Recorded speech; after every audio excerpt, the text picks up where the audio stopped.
बिस्मिल्लाहिर्रहमानिर्रहीम। अस्सलाम वालेकुम नाज़रीन, आप यूट्यूब चैनल देख रहे हैं। मैं इमरान खान हूँ। ये वीडियो जिस वक्त आप देख रहे हैं तो 25 नवंबर की सुबह है और काफ़िले रस्ते में है। कौन कौन कहाँ पहुँचा है और सूरत हाल क्या है, ताज़ा तरीन सारी अपडेट्स मैं आपको बता देता हूँ। लेकिन पहले आप ये देख लें कि हुकूमत के कैंप में कितनी खलबली है। सारी रात कोई सो नहीं पाया और बहुत ज़्यादा परेशानी है। जो हुकूमती लोग हैं या हुकूमती जमातों से जिनका ताल्लुक़ है, वो लोग इवन हमसे रब्ता करके पूछ रहे हैं कि आपको क्या लगता है कि पाकिस्तान तहरीक इंसाफ की हिकमत अमली क्या है। यानी उनके पास अब कोई क्लू नहीं है, उन्हें समझ नहीं आ रही कि निपटना कैसे है या अब करना क्या है। क्योंकि इतनी बड़ी पॉलिटिकल मूवमेंट पूरे पाकिस्तान के अंदर, लीडरलेस मूवमेंट, जहाँ लीडर जेल में मौजूद है और पूरा पाकिस्तान निकला उसके लिए, ये पाकिस्तान के सियासी लोगों ने पहले विटनेस नहीं की। और ये तो किसी का ख्वाब ही हो सकता है कि उसको इतनी बड़ी मकबूलियत मिले। हुकूमत की बौखलाहट का अंदाज़ा आप वज़ीर दाखिला के एक स्टेटमेंट से लगा सकते हैं। मोहसिन नकवी का स्टेटमेंट है कि आज़ाद कश्मीर का कोई शहरी आईनी पाकिस्तानी शहरी नहीं है। इसका किसी इंतशार में शामिल होना, दहशतगर्दी में शामिल होना है। ये इतना बड़ा ब्लंडर किया है ना कि पाकिस्तान का 70 साल का नैरेटिव उड़ा के रख दिया इस शख्स ने। कायदे-ए-आज़म मोहम्मद अली जिन्ना ने फरमाया था कि कश्मीर पाकिस्तान की शारग है। ये उस नैरेटिव को उड़ा दिया। कल को अगर कश्मीरी ये कहते हैं कि जनाब आप फिर यहाँ पे नौकरियाँ करने क्यों आते हैं, यहाँ पे आके आप हमारे एडमिनिस्ट्रेटिव मामला को क्यों छेड़ते हैं, अगर हम पाकिस्तान नहीं, वो भी बेशुमार चीज़ें कह सकते हैं। वज़ीर दाखिला को ऐसा इररिस्पॉन्सिबल स्टेटमेंट देने से पहले 10 दफ़ा सोचना चाहिए था। और अगर उन्होंने ये स्टेटमेंट दे दिया है तो इस पर रुजू करके उनको माफ़ी मांगनी चाहिए। बुखलाहट बहुत ज़्यादा है, हुकूमत बहुत परेशान है। जितनी रुकावटें उन्होंने खड़ी की हैं, जितनी फोर्सेज उन्होंने लगाई हैं, उनके हाथ से गेम निकल रहा है। कौन कहाँ पहुँचा, ये बताने से पहले मैं आपको ये बता दूँ कि ओवरसीज़ पाकिस्तानियों ने जो तारीख रकम की है उसमें कनाडा और अमेरिका के शहरियों ने भी अपना हिस्सा डाल दिया है। इससे पहले ऑस्ट्रेलिया ने, न्यूजीलैंड ने, जापान में, और जब आप जाते हैं यानी यूरोप की तरफ तो यूरोप के तकरीबन तमाम ममालिक ने। लेकिन जो बड़े एहतजाज हुए मैं उनके नाम ले लेता हूँ। बरतानिया में 10 डाउनिंग स्ट्रीट पे एक नया रिकॉर्ड बना एहतजाज का, बहुत बड़ा एहतजाज था। उसके अलावा एक एहतजाज स्पेन में हुआ है, बार्सिलोना में बहुत बड़ा एहतजाज था। फिर जो एहतजाज किया गया ब्रसल्स में, फिर जो एहतजाज इटली में हुआ है, यानी इटली वाले एहतजाज का तो ऐसा लगता है कि सारे रिकॉर्ड उसने तोड़ दिए।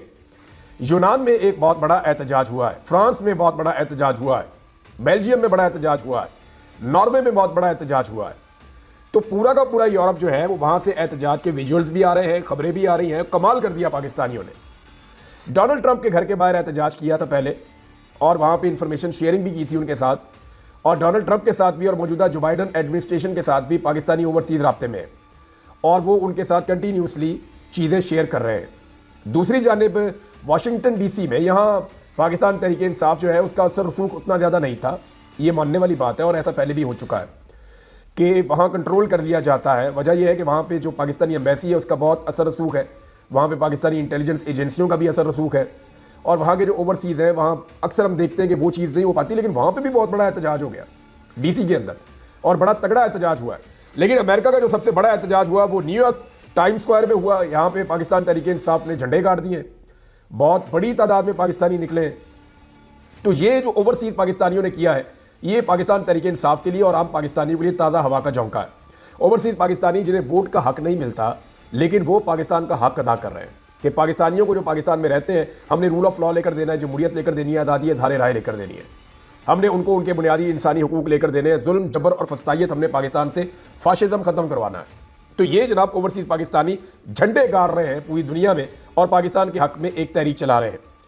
इसके अलावा जो ओवरसीज़ पाकिस्तानियों में, मैं एक वाक़या भी आपको बता देता हूँ। जब बार्सिलोना में आज से 1 महीना पहले पाकिस्तानियों ने एहतजाज किया तो शहबाज गिल वहाँ पे गए हुए थे। तो शहबाज गिल साहब को मिलने के लिए कुछ इंटेलिजेंस के उनके बंदे आ गए होटल में। अब यानी इस तरह बंदा अगर हो तो उसको परेशानी तो हो जाती है कि ये क्या हो रहा है। तो शहबाज गिल ने जब उनसे बात की तो उन्होंने कहा जी हम जानने आए हैं कि आप कौन हैं और ये इतने बंदे आपने कैसे निकाल लिए, इतने लोग कैसे एहतजाज करने के लिए यहाँ पे स्पेन में निकल आए। तो शहबाज गिल ने उनको सारी स्टोरी बताई। उन्होंने वो इंटेलिजेंस रिपोर्ट जो है वो अपनी हुकूमत को भेजी। उनकी जो वजारत खारजा है उन्होंने शहबाज गिल साहब को बुलवाया। शहबाज गिल साहब से उन्होंने मैड्रिड में मुलाकात की। तो जब शहबाज गिल साहब ने उन्हें सारी चीज़ें बताई तो उन्होंने कहा आपको हमें आगाह करना चाहिए इन चीज़ों के बारे में, इतना सेंटिमेंट है ओवरसीज़ पाकिस्तानियों का तो हमें पता होना चाहिए था। तो इन्होंने कहा जी कि आप हमारा साथ दें। उन्होंने कहा ठीक है, आप दोबारा एहतजाज की कॉल दें, हम आपका साथ देंगे और इस मरतबा आप एहतजाज करें मैड्रिड में। तो थोड़े दिनों के बाद आप ये देखेंगे कि दिसंबर या जनवरी में मैड्रिड में एक बहुत बड़ा एहतजाज पाकिस्तान तहरीक इंसाफ करने जा रही है, अगर उसकी नौबत रही। लेकिन उससे पहले ही ऐसा लगता है कि हालात किसी और सिमत में चले जाएंगे। बैन अवी मीडिया ने इसकी बहुत कवरेज की है जो कुछ पाकिस्तान में हुआ। पाकिस्तान में क्या हुआ अब तक, कौन कौन कहाँ कहाँ पहुँचा, किसने जिम्मेदारी अदा की और कौन लोग नाकाम रहे, ये सारी चीज़ें मैं आपको अब अगले 5-10 मिनट में बता दूंगा। एक तो आप ये देख लें कि अल जज़ीरा ने इसकी कवरेज की है, BBC ने की है, CNN ने की है, तमाम जो आलमी मीडिया है उसने इसकी भरपूर कवरेज की है। तुर्किश मीडिया ने की है, इसको जो है वो जो मीडिया है इसका रशिया का, रशियन मीडिया ने इसकी कवरेज की है, अरब मीडिया ने इसकी कवरेज की है, यूरोपियन मीडिया ने इसकी कवरेज की है, अमेरिकन मीडिया ने इसकी कवरेज की है। तो पूरी दुनिया के दर्जनों जरीदों ने, दर्जनों वेबसाइट्स ने, सोशल मीडिया के ऊपर तो इसकी बड़ी ह्यूज किस्म की एक कवरेज हो रही है। लेकिन जितने भी रवायती मीडिया है, आलमी मीडिया, उसने इसकी भरपूर कवरेज की है सारी चीज़ की। अमेरिकन मीडिया के मुताबिक और कुछ आलमी मीडिया की रिपोर्टों के मुताबिक अब तक सिर्फ पंजाब के अंदर जो लोग गिरफ्तार हुए हैं उनकी तादाद 4000 से ज़ायद है। यानी पंजाब में मरियम नवाज़ की हुकूमत ने फस्तागियत की इंतहा करते हुए 4000 से ज़ायद लोगों को गिरफ्तार कर लिया है। अब पंजाब की सूरत हाल पे पहले बात करते हैं और खैबर पख्तूनख्वा की सूरत हाल पे बाद में बात करते हैं। रावलपिंडी और इस्लामाबाद को आप नज़रअंदाज नहीं कर सकते। वहाँ के लोगों ने पहले तो सारा दिन थकाया पुलिस को, दौड़ें लगवाई, आंसू गैस की शेलिंग होती रही और बदतरीन शेलिंग रावलपिंडी की तारीख की पहली मरतबा बहुत सारे लोगों ने मुझे बताया कि हमने देखी है। लोगों के घरों के अंदर भी शेल मारे पुलिस ने, आबादियों के अंदर शेल मारे पुलिस ने कि लोग अपने घरों में भी ना रह सकें, ये इलाका ही छोड़ के लोग चले गए। जंग तक किया गया वहाँ, लेकिन लोगों ने बड़ा मुकाबला किया, बार बार निकल कर आते थे, मुकाबला करते थे और फिर रात लेट नाइट लोग वापस चले गए। लोगों को ये पता है कि अभी हमने कल फिर निकलना है। ये टेस्ट मैच है, बल्कि टेस्ट मैच नहीं है, एक टेस्ट सीरीज है जो अभी चल रही है, ये T20 नहीं है। इन्होंने इमरान खान को लेकर जाना है और ये इसी नीयत के साथ आ रहे हैं। मैं आपको बताता हूँ, पहले जो पंजाब के लोग हैं जिन्होंने बड़ा कारनामा किया, जिनके काफिले अभी चल रहे हैं या रस्ते में स्टे किया हुआ है और ये लोग आगे बढ़ते चले जाएंगे, इन्होंने बड़ी बड़ी रुकावटें अबूर की हैं। तो इनमें एक ओन अब्बास पप्पी, ये एक बड़े काफिले की क़यादत कर रहे हैं जनूबी पंजाब से और ये अपने काफिले को लीड कर रहे हैं। ये मिड वे में है और ये काफिला लेकर पहुंचेंगे, एक आधा दिन इनको और लग जाएगा। तो ये काफिला अभी तक पुलिस के काबू नहीं आया। वजह यह है इसमें लोगों की तादाद ज़्यादा है, तो जब पुलिस से इनका आमना सामना होता है तो ये पुलिस को खुदेड़ देते हैं। लिहाजा ओन अब्बास पप्पी का एक काफिला रस्ते में, हामिद रजा काज़मी साहब, इनका जो काफिला है वो भी बड़ा तगड़ा है, वो भी रस्ते में है। कुछ काफिले जनूबी पंजाब से पहुंचे हैं सरगोदा में और सरगोदा में रात गुजारने के बाद वो वहाँ से निकलेंगे। नईम हैदर पंजूथा साहब, इनका काफिला जो है वो भी रस्ते में है। जरताज गुल वजीर साहबा, इनका आपको मैंने बताया ये कल से ही निकले हुए हैं सुबह से और आज भी ये दोबारा ट्रैवल करेंगे, तो इनको भी पहुंचना है। इनके साथ काफ़ी बड़ी तादाद में लोग हैं, गाड़ियां हैं, बड़ा अच्छा तगड़ा काफिला है। महर अब्दुल सत्तार, इन्होंने तो जनाब तारीख रकम की है, इनको कोई रास्ता नहीं मिला निकलने का, तो इन्होंने रावी क्रॉस किया। अब रावी गाड़ियों समेत कैसे क्रॉस हो सकता है? तो आप में से शायद बहुत सारे लोगों ने ना सुना हो, एक चीज़ होती है वो रावी के लोग जानते हैं। मैं क्योंकि वहाँ पर शिकार खेलता था तो मैं अपनी गाड़ियाँ अक्सर उसके ऊपर क्रॉस करवाता था, उस पर ट्रैक्टर ट्रॉली भी क्रॉस हो जाती है, उसको कहते हैं बेड़ी। हम जितने शिकारी हैं वो सारे उसको बेड़ी को जानते हैं। ये बेड़ी लाके किनारे पे लगाई जाती है, जो बड़ी बेड़ी होती है उसके अंदर 4-4 गाड़ियाँ इकट्ठी खड़ी हो जाती हैं और वो गाड़ियाँ क्रॉस कर जाती हैं दरिया को और फिर वो वापस जाती है, फिर और गाड़ियाँ आती हैं, फिर वापस जाती है और गाड़ियाँ आती हैं। तो इस तरह महर अब्दुल सत्तार ने अपनी बहुत सारी गाड़ियाँ जो है वो बेड़ियों के ऊपर क्रॉस करवाई हैं रावी, और वहाँ से वो शेखुपुरा में दाखिल हुए और अब एक नया रास्ता लेकर वो अपना काफिला लेकर आगे जा रहे हैं। तो महर अब्दुल सत्तार ने भी बड़ी रुकावटें अबूर करके मेन रोड पकड़ लिया। सियालकोट के डार जो है, जिनमें रेहाना डार साहबा हैं, उनकी गिरफ्तारी की इत्तला आ रही थी लेकिन कंफर्मेशन अभी तक नहीं है। उमर डार और रेहाना डार इसको लीड कर रहे थे और भी बहुत सारे लोग हैं। तो ये काफिला भी रास्ते में है और ये भी कोशिश कर रहे हैं कि किसी तरह पहुंचे। कसूर के अंसारी जो है उनका एक बहुत बड़ा काफिला है, उसके बारे में बताया जा रहा है कि वो भी जोर लगा रहा है, वो वापस नहीं गए लोग। शब्बीर कुरैशी और इनके साथी ये जनूबी पंजाब से निकले हैं। ये एक काफिला और है, इसने एक जगह पे भी पड़ाव किया हुआ है और ये भी पहुंचेगा। मियांवाली से उमैर नियाजी का एक बड़ा काफिला था और मियांवाली के वैसे बहुत सारे काफिले थे। मियांवाली से बड़ी दुनिया निकली है और इन्हीं लोगों ने DI खान से आने वाले सबसे बड़े काफिले के रास्ते खोले।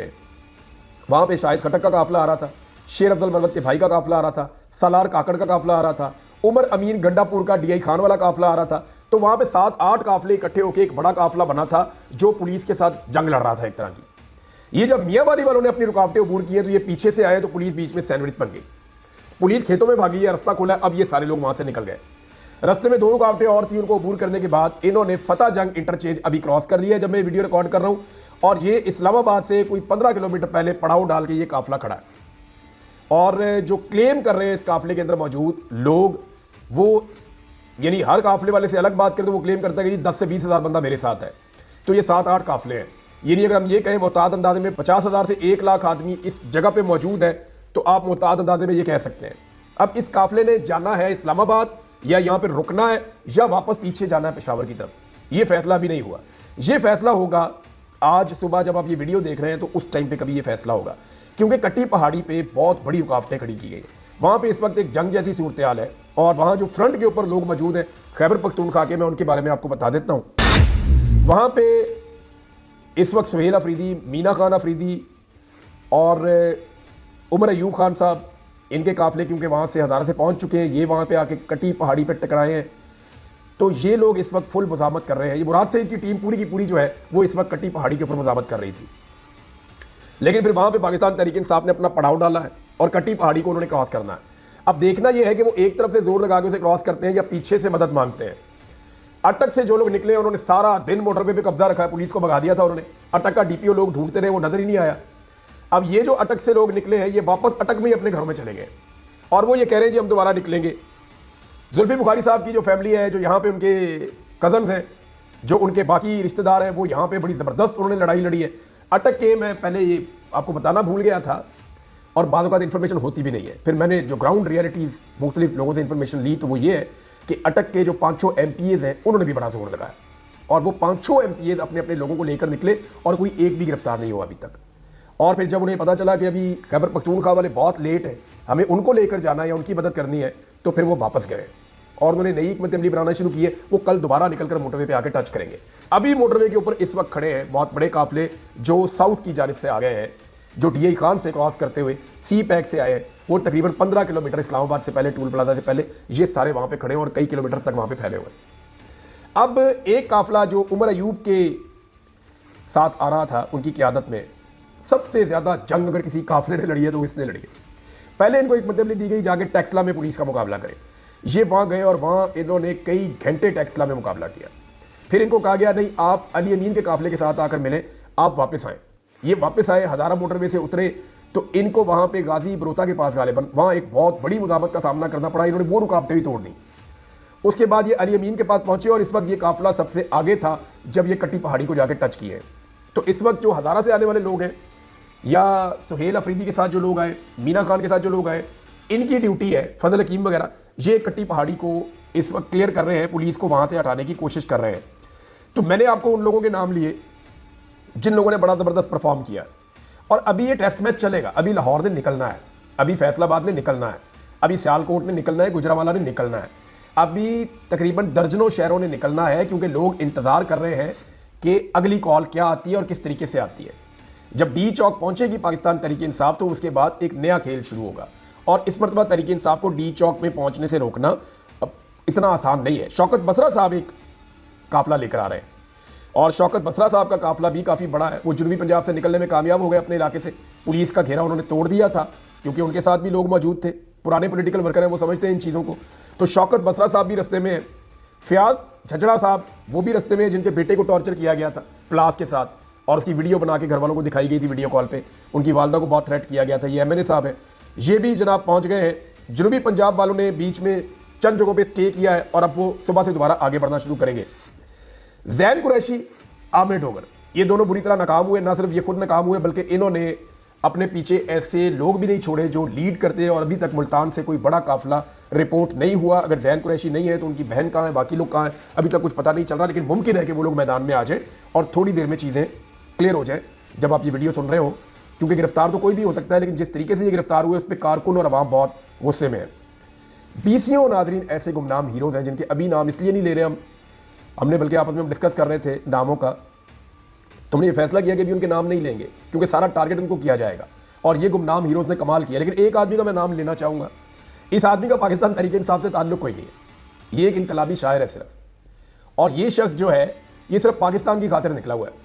ना इसका कोई फ़ायदा है, ना इसका कोई मफाद है। ये सिर्फ अपने मुल्क के फ़ायदे के लिए निकला हुआ है, अपने ज़मीर की आवाज़ पे। ये निकलता है जहाँ पे लोग थकते हैं और हारने लगते हैं तो ये उनको शायरी सुनाता है और उनको अपने शेर सुना के उनका खून गरमाता है और उनको वापस मैदान में लेकर आता है। ये आदमी लगातार कई दिनों से लोगों को मोटिवेट कर रहा है, कभी बाज़ारों में, कभी दुकानों पे, कभी ढाबों पे, कभी चाय के अड्डों पे, हर जगह पे ये आदमी जाता है और लोगों से मिलता है। जितनी इसने कंपेन की है इस तहरीक के लिए उतनी शायद पाकिस्तान तहरीक इंसाफ के अच्छे खासे लोग नहीं कर पाए। इसका नाम है अहमद फरहाद। अहमद फरहाद को मैंने हर जगह ग्राउंड पे देखा, हर जगह तकलीफ वाली जगहों पे देखा, लोगों को रेस्क्यू करते हुए देखा, लोगों को मदद करते हुए देखा, लोगों को शायरी सुनाते हुए देखा और लोगों के साथ कंधे से कंधा मिलाकर खड़े हुए देखा। तो अहमद फराद का नाम अगर ना लिया जाए तो बहुत बड़ी ज्यादती है, लेकिन एक बात बड़ी क्लियर है कि मुराद सईद का जो असर है और मुराद सईद का जो एक अपना पार्टी के अंदर पूरा एक ग्रुप है नौजवानों का, वो आज भी मुझे ऐसा महसूस हुआ कि खैबर पख्तूनख्वा से आने वाले लोगों में सबसे ज़्यादा एक्टिव वही लोग हैं। नाज़रीन, कभी आपने सोचा है कि नवाज शरीफ साहब को ऐसे कारकुन क्यों नहीं मिले? यानी अगर वो गिला करते हैं या रोते हैं तो उनका रोना बनता है मियाँ साहब का। उनका कारकुन आराम मांगता है, खाना मांगता है, चीज़ें मांगता है, पैसे मांगता है, फ़ायदे मांगता है, लेकिन मियाँ साहब के लिए ऐसी कुर्बानी नहीं देता। आप अंदाज़ा करें ना, अभी 24 घंटे हो गए लोगों को अपने घरों से निकले हुए, आंसू गैस के शल भी खा रहे हैं, खाना भी ठीक तरीके से नहीं मिला, नींद भी पूरी नहीं हो रही, फिर भी वो घर नहीं जा रहे। वो पाकिस्तान की आवाज़ बने हुए और पाकिस्तान के लिए लड़ रहे हैं। ये जो 24 करोड़ पाकिस्तानियों का मुकदमा है, वो ये लोग सड़कों के ऊपर खड़े होकर लड़ रहे हैं। ये लोग चंद लाख ज़रूर होंगे, लेकिन ये पूरे पाकिस्तान का मुकदमा लड़ रहे हैं और पूरे पाकिस्तान से इकट्ठे होकर पहुंचे हैं। ओवरसीज़ का नाज़रीन मैं आपको बताना भूल गया कि कनाडा में भी बड़ा अच्छा एहतजाज हुआ है, बड़ा ज़ोरदार तरीके से उनकी पार्लियामेंट के बाहर खड़े होकर ओवरसीज़ पाकिस्तानियों ने एहतजाज किया है। नाज़रीन, एक चीज़ और जो मैंने महसूस की है वो ये है कि नौजवान जब रुकावटें अबूर करते हैं तो वो आगे आगे भंगड़े डालते हैं। मैंने कुछ जर्नलिस्ट ने उनसे बात की, लड़कों से, मैंने कहा ये क्या हो रहा है? उन्होंने कहा इमरान भाई ये इमरान खान को लेने आ रहे हैं, इनकी पूरी पक्की नीयत है कि ये इमरान खान को छुड़वा के ले जाएंगे। मैंने कहा यार हाउ इज इट पॉसिबल? तो उसके कानूनी नुक्ते भी होंगे।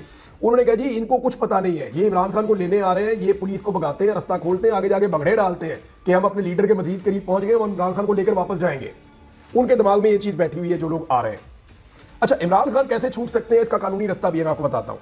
27 तारीख तक ये लोग पहुंचेंगे इस्लामाबाद में, 26 को या 27 तक पहुंचेंगे, क्योंकि इसमें टाइम लगेगा। आज 25 है, हो सकता है आज और करीब पहुंचे, 26 को हो सकता है वो पहुंच जाए डी चौक में, और 27 की सुबह इमरान खान साहब की रिहाई हो सकती है। इसलिए कि वो जो 8 केस जिनमें इमरान खान साहब की गिरफ्तारी डली हुई है, उन 8 केसेस की जो तारीख डली हुई है वो 27 तारीख है और वो लाहौर में लगा हुआ है केस।